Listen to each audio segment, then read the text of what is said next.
मैं ये सोच रहा था कि राहुल जी बोलेंगे, क्योंकि मीडिया में तरह तरह की खबरें आ रही थी, लेकिन लगता है कि शायद राहुल जी आज तैयार नहीं थे, देर से उठे होंगे तो नहीं बोल पाए। कोई बात नहीं है, गौरव गोगोई जी ने बोला, बहुत अच्छा बोला।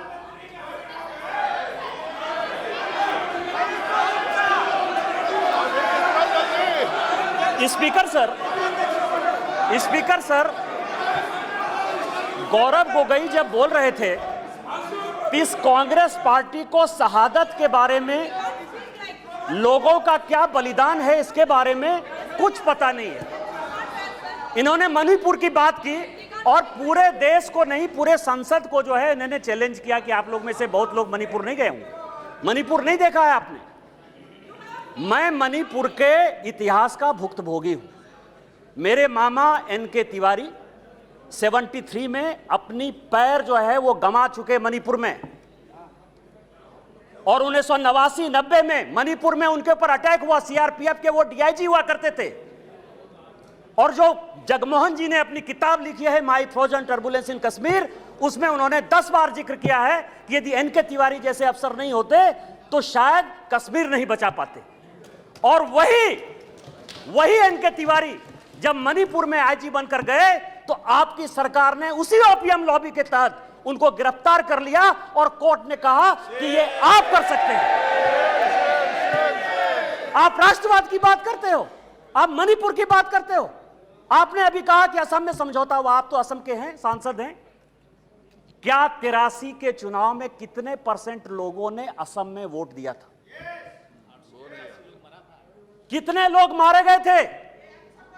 और जब आपने all India Assam students union के साथ समझौता किया तो उस समझौते का एक पार्ट था कि ये सरकार जो है हटाई जाएगी, आपकी सरकार खत्म की जाएगी। क्या वो समझौते का पार्ट नहीं था? मैं तो माननीय गृह मंत्री जी को कहूंगा कि वो समझौते का जो पूरा प्रारूप है इस सदन के अंदर जब अपना जवाब दें तो शायद वो जवाब देंगे।